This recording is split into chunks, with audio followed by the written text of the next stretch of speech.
ملک عراق میں اربعین کے پاپیادہ جلوس کے جس میں 20 ملین افراد شریک ہوتے ہیں بین الاقوامی سطح کے اجتماعات میں سے ایک سب سے بڑا اجتماع ہے اور مختلف پہلوؤں سے اس کو بہت سے ریکارڈ کا حامل قرار دیا جاتا ہے۔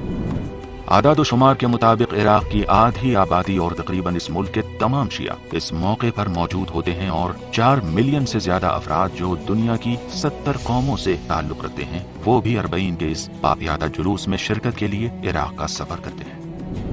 شیعہ مسلمانوں کے علاوہ بہت بڑی تعداد میں اہل سنت حضرات یا عیسائی حضرات یا اور دوسرے تمام مذاہب والے بھی اربعین کے جلوس میں شریک ہوتے ہیں۔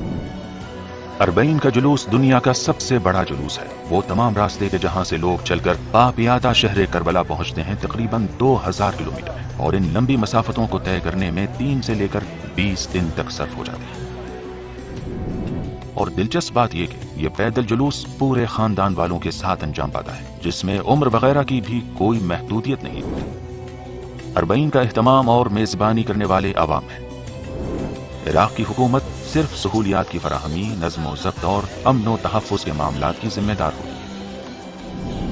اس پاپیادہ جلوس کے تمام راستوں میں تقریباً 6 لاکھ افراد اپنے ذاتی جوش و خروش کے تحت رضاکارانہ طور پر تیار شدہ آرام گاہوں میں کہ جنہیں موقف کہا جاتا ہے مہمانوں اور زائرین کی بلا عوض خدمت کرتے ہیں۔ ناشتے اور کھانے پینے کی تمام چیزیں صبح، دوپہر، شام اور بیچ بیچ میں بھی فراہم کی جاتی ہیں اور تھوڑے تھوڑے فاصلوں پر طبی کیمپ اور نہانے دھونے کے انتظامات بھی ہوتے ہیں۔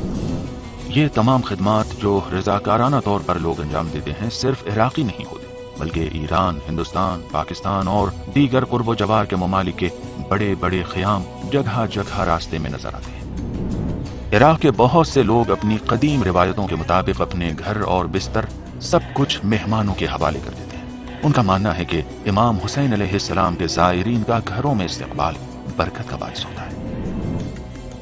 اعداد و شمار بتاتے ہیں کہ اربعین کے جلوس میں ہر سال 12 کروڑ 50 لاکھ سے زائد کھانے، 15 کروڑ لیٹر پینے کا پانی اور تقریباً 5 لاکھ ٹن پھل اور سبزیاں زائرین کی میزبانی میں استعمال ہوتی ہیں۔ یہ طویل و عریض اور عظیم دسترخوان عراقی عوام اور ملک کے لیے عظمت و افتخار کی ایک بڑی نشانی شمار ہوتا ہے۔ ایک اندازے کے مطابق عراق کے عوام اپنی مالی اور معاشی مشکلات کے باوجود سالانہ قریب 30 کروڑ ڈالر امام حسین علیہ السلام کے نام پر لٹا دیتے ہیں۔